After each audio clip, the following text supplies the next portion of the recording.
السلام علیکم۔ حج ایسنس کی پارٹ 2 ویڈیو کے ساتھ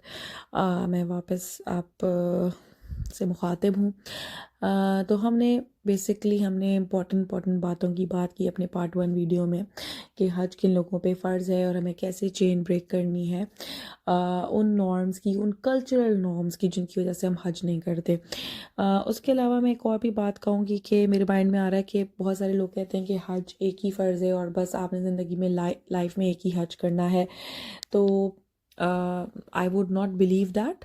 کہ ایسا کچھ بھی ہے۔ آف کورس حج ایک ہی فرض ہے، اور اگر آپ فار ایگزامپل آپ اپنی تمام لائبلٹیز پوری کر لیتے ہیں، آپ نے اس کے علاوہ آپ نے لوگوں کی مدد بھی کر لی، آپ نے آپ اپنی زکوٰۃ دیتے ہیں، اپنا خیرات کرتے ہیں، لوگوں کی مدد کرتے ہیں، رشتہ داروں کی، دوست احباب کی، اور چیریٹیز بھی کرتے ہیں، تمام چیزیں کرنے کے باوجود بھی آپ کے پاس اتنا پیسہ بچتا ہے اور اللہ تعالیٰ نے آپ کو اتنا دیا ہے کہ آپ ایک فرض حج کے بعد آپ کے پاس اتنا پیسہ بچ رہا ہے اور آپ سیکنڈ حج پہ جا سکتے ہیں، تو I think there is no harm to go for second Hajj اور تھرڈ حج اور فورتھ حج۔ بٹ کچھ لوگوں کی عادت ہوتی ہے کہ وہ حج کو اس وجہ سے کر رہے ہوتے ہیں کہ ان کو شو آف کرنا ہے کہ جی ہم نے 15 حج کیے، ہم نے 50 حج کیے، ہم نے 10 حج کیے۔ So that is absolutely absurd and absolutely not acceptable in اسلام۔ وہ تو آپ کوئی بھی نیکی کرو گے اگر آپ اس کو صرف لوگوں کی شو آف کے لیے کر رہے ہو تو دیٹ از ناٹ ایکسیپٹیبل۔ کہ آپ اپنے لیے، اپنی عبادت کے لیے اگر آپ کرتے ہیں اور آپ کے پاس اتنا ایکسیس منی ہے کہ آپ نے ایک حج کر لیا، آپ نے تمام لوگوں کی مدد بھی کر لی، اور آپ کے پاس آپ کے بینک میں اتنے پیسے پڑے ہوئے ہیں، تو پھر there is no harm to go for second Hajj, third Hajj, fourth Hajj. So it depends on your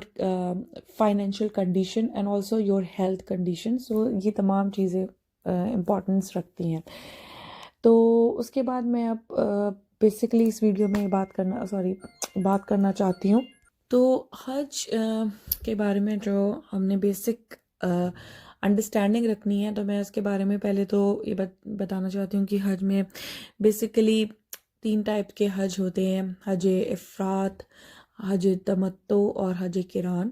حج قران محمد صلی اللہ علیہ وسلم نے کیا تھا، اور انہوں نے حج کی اور عمرے کی ایک ساتھ نیت کی تھی جب انہوں نے اپنا احرام باندھا تھا اور پھر انہوں نے قربانی کی تھی۔ اس کو ہم حج قران کہتے ہیں۔ حج تمتع وہ حج ہوتا ہے جس میں آپ عمرے کی اور حج کی الگ الگ نیت کرتے ہیں۔ پہلے آپ عمرے کی نیت کرتے ہیں، عمرہ کرتے ہیں، اس کے بعد اپنا احرام کھولتے ہیں، اور اس کے بعد پھر آپ دوبارہ سے نیت کرتے ہیں اور حج کی، اور پھر اس کے بعد حج کا احرام باندھتے ہیں اور پھر حج کرتے ہیں۔ تو یہ تو دوسری نیت ہو گئی، اور پھر تیسری جو ہوتی ہے حج افراد، اس میں جو ہے آپ جو ہے حج کی جب نیت کرتے ہیں تو اس میں یہ اسپیسیفک حج ہے جو کہ صرف مکے والوں کے لیے ہوتا ہے، جو مکہ کے حدودوں میں رہتے ہیں ان کے اوپر یہ اسپیشل حج ہوتا ہے۔ تو یہ اس میں کچھ چینجز ہوتی ہیں، ان پہ قربانی کا ایز سچ شو نہیں ہوتا، وہ صرف حج کر سکتے ہیں، اور ان پر طواف الوداع نہیں ہوتا، اور so these are the things. اور ان کو مینا میں قیام کرنے کی ضرورت نہیں ہوتی، وہ صرف کنکریاں ڈال کے 3 دن جو ہیں وہ آ سکتے ہیں اپنے گھر مکہ میں ہی، کیونکہ ان کا گھر مکہ میں ہوتا ہے، اور وہ اپنے جو حج کی جو طواف ہوتا ہے اور جو سعی ہوتی ہے پھر وہ کرتے ہیں جیسے کہ باقی لوگ کرتے ہیں۔ تو یہ تمام چیزیں ہوتی ہیں، تو تھوڑا بہت ڈفرینس ہے، اور یہ چیزیں میں نے آپ کو بتا دی ہیں۔ اور قربانی کے جانور کا بھی ان پہ لائبلٹی نہیں ہوتی، اگر ان کے پاس پیسے نہیں ہیں تو پھر وہ اس طرح حج کر کے and they can complete their Hajj and you know۔ تو بیسیکلی یہ 3 ٹائپس کے حج ہیں۔ اب حج کے بیسک جو امپورٹنس ہوتی ہے، جو سٹیپس ہیں آف حج کے، اس میں یہ ہے کہ آپ آف کورس آپ احرام باندھتے ہیں، تو اگر آپ میقات سے فار ایگزامپل آپ جو ہے میقات جو ہوتی ہے وہ حد ہوتی ہے جہاں سے آپ نے احرام باندھنا ہوتا ہے، اس کے بعد آپ وداؤٹ احرام انٹر نہیں ہو سکتے مکہ میں، تو اس کو ہم میقات کہتے ہیں۔ اور یہ باقاعدہ محمد صلی اللہ علیہ وسلم کی بتائی ہوئی جو اسپیشل جگہیں ہیں وہی میقات کہلاتی ہیں، تو وہ آؤٹ آف دا حرم ہوتی ہیں، out of the axis of Mecca Haram ہوتی ہیں، تو وہاں سے آپ کو احرام باندھنا ہوتا ہے۔ تو جب آپ احرام باندھ لیتے ہیں اس کے بعد اب جیسے اگر آپ حج کے لیے آ رہے ہیں تو آپ فار ایگزامپل 7 ذی الحج کو آپ نکلتے ہیں رات میں، کیونکہ 7 ذی الحج کا مطلب یہ کہ 7 ذی الحج کی جو مغرب ہے اس کے بعد 8 ذی الحج ہو جاتی ہے، تو آپ کو اس دن سے منی میں موجود ہونا ہوتا ہے۔ تو اس سے پہلے آپ کو فار ایگزامپل اگر آپ حج تمتع کر رہے ہیں تو آپ کو ظاہری بات ہے اپنا عمرہ کمپلیٹ کرنے کے بعد جو ہے احرام کھولنا ہے، اور پھر بعد میں آپ کو حج کی نیت کرنی ہے۔ اب آپ وہ عمرہ جو ہے 10 دن پہلے بھی کر سکتے ہیں، 15 دن پہلے بھی کر سکتے ہیں، ایسے بہت سے لوگ پاکستان سے جا رہے ہوتے ہیں 15 دن 20 دن پہلے، تو وہ آپ پہلے کر سکتے ہیں، اور اس کے بعد پھر آپ 7 تاریخ کو حج کا احرام باندھ کر پھر منی کی طرف جاتے ہیں، کیونکہ حج کے لیے آپ کو واپس احرام باندھنا ہوتا ہے۔ قران میں آپ دونوں ساتھ باندھ رہے ہوتے ہیں، تو آپ عمرہ کرنے کے بعد جو ہے اپنا احرام نہیں کھولتے اور آپ اسی حالت میں جاتے ہیں، اور پھر جو ہے حج کے لیے منی میں چلے جاتے ہیں۔ تو اس کا مطلب وہ آپ نے 7 تاریخ کو جو ہے حج کرنا ہے، اس کے لیے منی جانا ہے، تو 7 تاریخ کی شام کو یعنی کہ مغرب کے بعد، کیونکہ اسلامی طور پہ مغرب کے بعد جو ہے وہ دوسرا دن لگ جاتا ہے، تو 8 ذی الحج ہو جاتی ہے، تو آپ کو اس دن منی میں ہونا ہے۔ اس کے بعد آپ رات میں قیام کرتے ہیں منی میں، بیسکلی آپ اللہ تعالیٰ کی عبادت کرتے ہیں، آپ کچھ بھی تسبیح پڑھ سکتے ہیں، کچھ بھی دعا کر سکتے ہیں جو اللہ تعالیٰ کو پسند ہے۔ تیسرا کلمہ سبحان اللہ والحمد للہ ولا الہ الا اللہ واللہ اکبر ولا حول ولا قوۃ الا باللہ العلی العظیم، درود شریف پڑھیں، سبحان اللہ و بحمدہ سبحان اللہ العظیم یہ پڑھیں، قرآن کی تلاوت کریں، نماز پڑھیں، نفلیں پڑھیں، دعائیں کریں، اور تکبیر پڑھیں، اللہم لبیک لا شریک لک لبیک ان الحمد ونعمت لک والملک لا شریک لک، اور اس کو زور سے پڑھنے کی بھی اجازت ہے، یعنی کہ you can say it loudly, you don't need to say it silently in your heart، تو that is the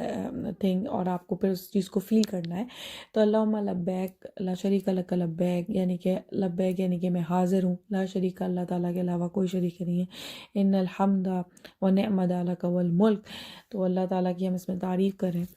تو یہ چیز جو ہے ہم نے پڑھنی ہے۔ اس کے بعد پھر ہم 9 ذی الحج یعنی کہ عرفہ کا دن جو ہے ہمیں میدان عرفات میں ہونا ہوتا ہے، تو پھر جیسے ہی صبح ہوتی ہے تو پھر لوگ عرفہ میں چلے جاتے ہیں، بیسکلی وہ ایک میدان کے طور پر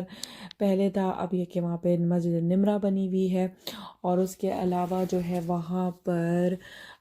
جو ہے ڈفرینٹ ٹینٹس لگے ہوتے ہیں، اور لوگ پھر وہاں پر اپنی عبادتیں کرتے ہیں۔ عبادتیں یہی ہیں کہ آپ نے تسبیح پڑھنی ہے، اللہ تعالیٰ کی حمد کرنی ہے، قرآن پڑھیں، نفل پڑھیں، جو صورتیں آپ کو یاد ہیں، جیسے سورہ فلق، سورہ ناس، سورہ اخلاص، سورہ یاسین، سورہ ملک، سورہ واقعہ، جو بھی آپ پڑھ سکتے ہیں، جو نفل پڑھ سکتے ہیں، جو تسبیح پڑھ سکتے ہیں وہ آپ پڑھیں، اللہ سے گڑ گڑا کے دعا مانگیں۔ پھر خطبہ ہوتا ہے، ظہر اور عصر کی جو نماز ہوتی ہے وہ ایک ساتھ پڑھی جاتی ہے۔ پہلے امام مسجد نمرہ میں خطبہ دیتے ہیں، اور آپ کوشش کریں کہ اگر آپ دور ہیں تو آپ قریب جائیں تاکہ آپ سن سکیں کہ خطبہ جب ہو رہا ہے تو آپ کو پتہ ہونا چاہیے کہ خطبے میں کیا مطلب ہو رہا ہے، تو آپ اس کو انڈرسٹینڈ کر سکیں۔ ٹرانسلیشنز بھی موجود ہوتی ہیں، لوگ لگا لیتے ہیں، اب نہیں بھی اگر ہے تو ایون عربک میں بھی خطبہ اگر چل رہا ہے تو یو شوڈ اٹینڈ دیٹ، تو کوشش کریں آپ جتنے قریب جا سکتے ہیں جہاں پہ آپ کو آواز آ سکے امام کی۔ اور اس کے علاوہ پھر جب خطبہ ہو جاتا ہے پھر ظہر اور عصر کی نماز ساتھ پڑھی جاتی ہے، جو کہ 2 رکعت ہوتی ہیں، اور اس کے علاوہ پھر آپ جو ہیں جب یہ ظہر سے عصر کی جو 2 نماز ایک ساتھ ہم پڑھ لیتے ہیں ظہر کے ساتھ ہی، اس کے بعد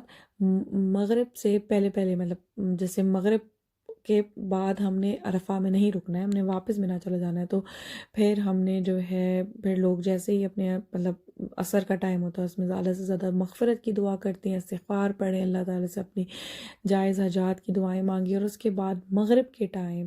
یعنی کہ اس سے پہلے پہلے ہمیں نکلنا ہوتا ہے، یعنی مغرب کے بعد ہمیں عرفہ میں نہیں رہنا، تو پھر واپس مینا چلے جاتے ہیں، مینا میں پھر قیام کرتے ہیں، پھر اگلے دن یعنی کہ 10، 11 اور 12 ذی الحج، ان 3 دن جو ہے ہم نے شیطان کو کنکریاں مارنی ہوتی ہیں۔ تو ہوتا یہ ہے کہ جب آپ عرفہ سے واپس آتے ہیں مینا میں، اس کے بعد پھر آپ، کیونکہ مینا اور مزدلفہ بالکل ساتھ ساتھ ہے، جوائن ایک ہی میدان ہے، اگر آپ دیکھیں تو 1 گھنٹے کی واک ہے۔ اگر آپ مسجد خیف جو کہ مینا میں ہے، مسجد خیف جہاں پہ محمد صلی اللہ علیہ وسلم نے قیام کیا تھا مینا میں، تو وہ مسجد خیف کہلاتی ہے، وہ وہاں سے شیطان کو جو کنکریاں مارنے کی جگہ ہے وہ بہت قریب ہے۔ اگر آپ وہاں سے مزدلفہ کی طرف چلیں تو آپ کو 1 آور بائی واک لگتا ہے، ویسے تو وہاں ٹرینز بھی چلتی ہیں۔ تو پھر جہاں پہ آپ کے ٹینٹس ہیں مینا میں، آپ جب وہاں پر آئیں تو آپ نے ساری رات کھلے آسمان میں جو ہے عبادت کرنی ہے مزدلفہ میں 9 ذی الحج کو، عرفہ سے آنے کے بعد، جب تک 10 ذی الحج یعنی کہ صبح نہ ہو جائے۔ پھر صبح جب آپ کی قربانی کا ٹائم ہوتا ہے، پھر آپ نے قربانی، ظاہری بات ہے آپ نے اپنا اینیمل ارینج کیا ہوا ہوتا ہے، آپ کے جو بھی جس کے تھرو آپ جا رہے ہوتے ہیں قربانی میں، تب آپ جو ہے وہ قربانی کا جانور جو ہے اس کو ذبح جب کر دیا جاتا ہے، پھر آپ شیطان کو کنکریاں مارتے ہیں، اینڈ ونس آپ کا جب جانور ذبح ہو جاتا ہے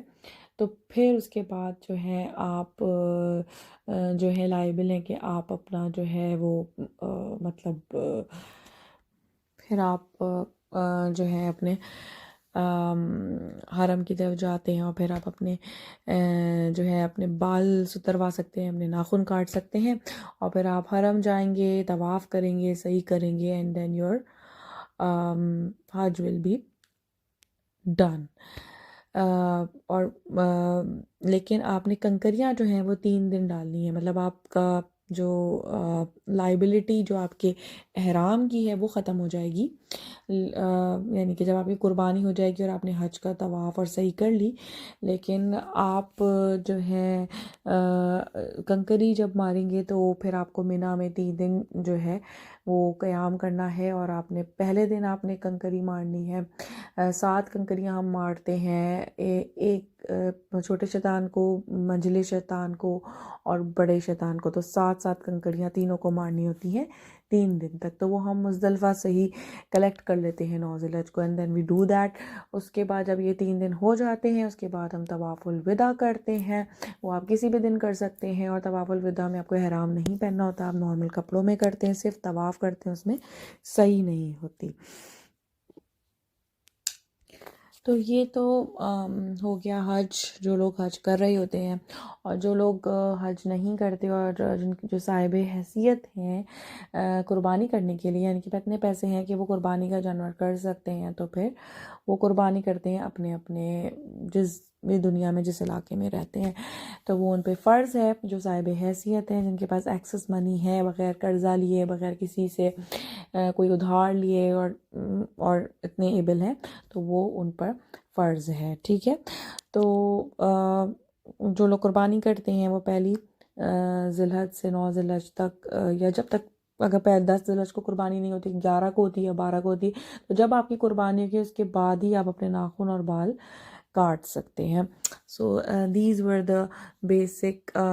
rituals that we do in Hajj that I have revised with you۔ اب ہم آ جاتے ہیں ایسنس آف حج پہ، کہ بیسکلی ہمارا میسج کیا ہے اس تمام چیز میں۔ تو ہمیں یہ پتہ ہونا چاہیے کہ حج بیسیکلی اگر ہم دیکھیں تو سنت ابراہیمی کو ہم فالو کر رہے ہیں، تو اگر ہم ان کی سٹوری سے انڈرسٹینڈ کریں گے تو پھر ہمیں سمجھ آئے گا کہ حج کا ایسنس کیا ہے، اور ہمیں بیک ہوم کیا میسج مل رہا ہے حج کرنے سے۔ Video is getting long, so I will do it in part 3۔ I thought that I will cut short, but I think that جب میں حج کی ویڈیو کریں تو it's better کہ میں حج کے تمام ریچولز کو جو ہم سٹیپس کرتے ہیں ان کو بھی ہم تھوڑا بہت بیسک آپ کو بتاؤں، تاکہ آپ کو آئیڈیا ہو کہ حج میں ہم کرتے کیا ہیں۔ تو یہ ہو گیا